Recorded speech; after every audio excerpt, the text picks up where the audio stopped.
Bruno Bataille, je suis coordonnateur au Greta Nord-Alsace et j'ai souhaité être accompagné d'une de mes formatrices qui utilise l'outil EVA depuis 2023. Marie, si tu veux te présenter. Oui, donc je suis Marie Freiburger, je suis formatrice au Greta et j'interviens principalement dans les ateliers de communication en langue française, donc orale et écrite, en apprendre à apprendre et sur les soft skills. Voilà. Super, merci Marie et Bruno. Est-ce que vous pouvez peut-être nous dire rapidement comment vous avez découvert EVA et pour quelles raisons vous avez commencé à l'utiliser au sein de votre Greta? Oui, alors donc on a découvert EVA début 2023 suite à une réponse à un appel d'offres du CNFPT pour ses agents sur donc de la lutte contre l'illettrisme. Donc la réponse avait été faite en fait à un niveau académique et donc je n'avais pas participé à la rédaction de la réponse. Donc c'est lorsque nous avons eu finalement une première commande qu'il a fallu effectivement mettre en œuvre finalement toutes les étapes du processus et donc notamment du positionnement qui incluait l'outil EVA. Voilà, donc ça correspond à la période mai-juin 2023.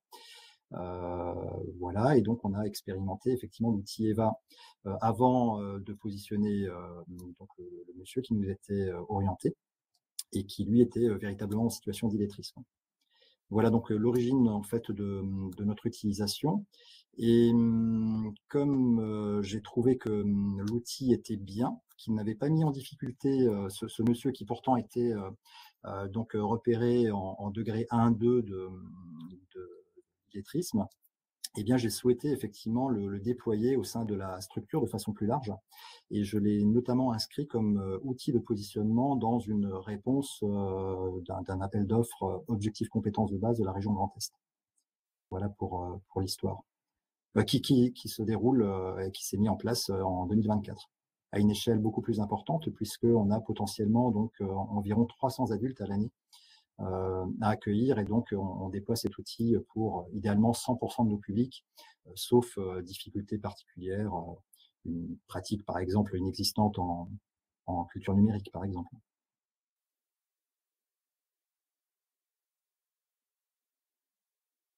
Pardon, vous avez le micro coupé, Gaëlle, on ne t'entend pas. Merci. Vous savez pas lire sur mes lèvres alors? Non, je plaisante. Et quel changement EVA vous a-t-il amené en termes d'accompagnement du coup des personnes, aussi en termes de changement au sein de votre organisation en interne? Alors on commence, Marie, peut-être par alors je vais commencer par vous répondre. Donc beaucoup de changements. Alors tout d'abord, c'est un outil qui est structurant, c'est-à-dire que je n'avais pas à ma disposition avant d'outils qui, en cliquant, avec quelques clics, me permettaient effectivement d'avoir une vue globale sur l'ensemble des positionnements réalisés. Encore une fois, pour un grand nombre de candidats. Ensuite, c'est un outil qui permet effectivement de formaliser, de restituer en fait de la même manière pour tous nos apprenants. Ça, c'est hyper important parce que donc quand on a une activité, notamment une activité assez large et éclatée, on a des pratiques quelquefois aussi de formateurs qui peuvent être différentes, donc pas forcément très homogènes. Et donc là, j'ai vraiment effectivement un rendu identique du nord au sud, de l'est à l'ouest, tous mes lieux de formation. C'est vraiment très appréciable. Alors bien évidemment, il a fallu quand même emmener une équipe pédagogique forte d'environ 20 formateurs dans tout ça. Donc ça n'a pas été non plus finalement fait tout de suite, et c'est pour ça que la période finalement 2023, que j'appelle période d'expérimentation, m'a permis effectivement de poser les choses et d'amener progressivement tout le monde à utiliser EVA. Et je crois qu'en 2024, on n'était pas encore tous prêts d'ailleurs, par exemple en janvier, pour positionner 100% de nos publics. Donc, il y a eu à certains endroits, on était plus vite qu'à d'autres. Mais vraiment, c'est un outil qui pour moi est structurant et qui permet de formaliser les choses.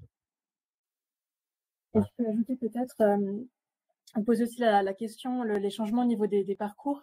En fait, ça nous a aussi permis, dans l'utilisation d'Eva et EvaCob, d'orienter des personnes aussi dans des ateliers de français, de mathématiques, qu'ils, au départ, nous disaient non, j'ai pas besoin de mathématiques, pas de français. Et finalement, on se rend très vite compte que certaines personnes ont un grand besoin de remise à niveau en français et mathématiques. Et voilà, où ça me permet aussi de diagnostiquer ça. Et avant, si on ne faisait pas passer de positionnement, on voyait pas forcément les besoins sans passer par là. Et comme là, 100% des personnes qu'on accueille passent par Eva et EvaCob, et on a tout de suite le visuel sur qui doit être orienté dans quels ateliers. Super, merci, super intéressant. Et est-ce que du coup, vous parliez d'homogénéiser, on va dire les positionnements. Est-ce que ensuite vous arrivez, enfin comment vous communiquez sur les niveaux des personnes en interne, du coup entre vous ou avec peut-être des partenaires? Est-ce que vous vous servez de ces restitutions Eva? Enfin comment ça vit, on va dire, après dans votre organisation? On a deux voies, je pense, parce qu'au finalement, on a assez peu encore parlé des apprenants et de leur point de vue. Mais c'est très facile, du coup, de communiquer avec des outils qui, justement, formalisent et de façon bienveillante des résultats. Donc ça, c'est la première chose qu'il faut dire, c'est que ça met en valeur en fait finalement les compétences déjà des personnes. Ça n'est pas comme une note effectivement qui pourrait être plutôt mauvaise et voilà, et qu'on aurait du mal à donner.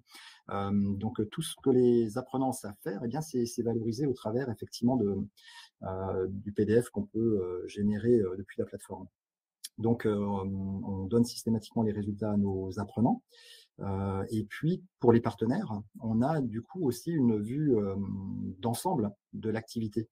Donc, c'est aussi finalement un outil efficace qui nous permet de dire, eh bien voilà, on a actuellement, par exemple, 120 bénéficiaires qui ont été positionnés, dont 30% ont des difficultés importantes. Et je pense que c'est aussi un bel outil justement de communication pour nos partenaires. Et du point de vue donc formateur. Oui. Alors moi j'ai plus le point de vue formatrice avec les apprenants. Donc effectivement, une fois qu'ils ont fini de passer les tests, individuellement, on va les prendre à part et puis on va un petit peu décortiquer tout ça, leur expliquer, leur montrer les résultats et leur expliquer ce que ça veut dire avec les degrés de la NLCI. Et en général, ils sont satisfaits du positionnement, enfin des deux positionnements, Eva et EvaCob. Ils trouvent ça déjà ludique et pas ennuyeux, pas rébarbaratif. Enfin, c'est quelque chose qui est assez intuitif et du coup, ils apprécient vraiment ce positionnement-là.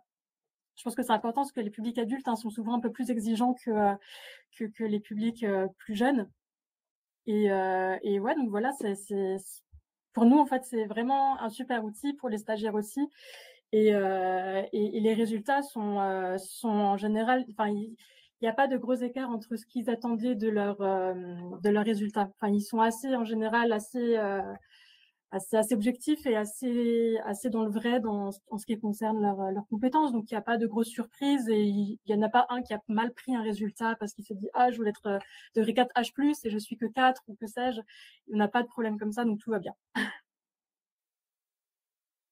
Super. Peut-être juste pour repréciser, vous utilisez le parcours de prépositionnement des compétences transversales et le parcours de positionnement sur la littératie. Oui, complet. Hein. Oui, complet, ouais. Oui, ouais, on fait tout. Ça marche. Juste, ok. Gaëlle, excuse-moi, je ne peux m'empêcher de poser une question. Et du coup, quand il y aura la numératie, est-ce que vous pensez que ça va vous apporter également des éléments complémentaires? Vous l'attendez et c'est quelque chose qui vous manque actuellement? Alors, là c'est facile de répondre, en fait, Anne, parce que oui.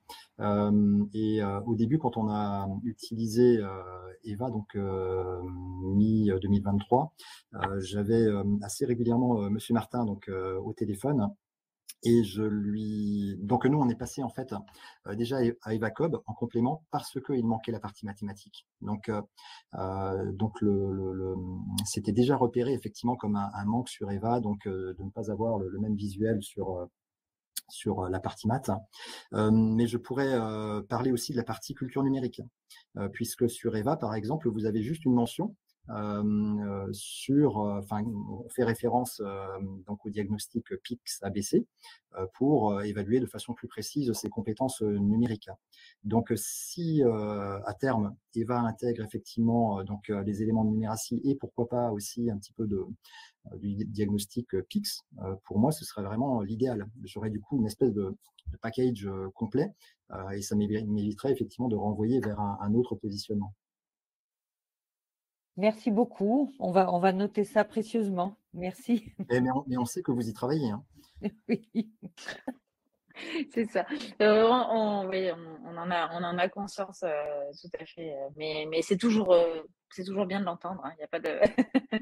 C'est toujours bon les rappels. Super. Est-ce que peut-être vous avez des dernières choses à rajouter, des points forts dont vous n'avez pas parlé? Bon, vous avez déjà dit beaucoup de choses, ou des choses que vous voulez rajouter par rapport à votre utilisation d'EVA qu'on n'aurait pas eu l'occasion d'aborder? Alors non, je pense qu'on a plutôt bien balayé. On fait nous aussi à notre niveau hein, la promotion de l'outil auprès de nos collègues des autres Greta de proximité. Donc je sais que par exemple EVA a été intégré dans d'autres réponses à appel d'offres de la région Grand Est. Et donc si on y travaille à plusieurs, ce sera encore plus efficace. Super, merci beaucoup Bruno et Marie pour votre témoignage. C'était très intéressant. Merci.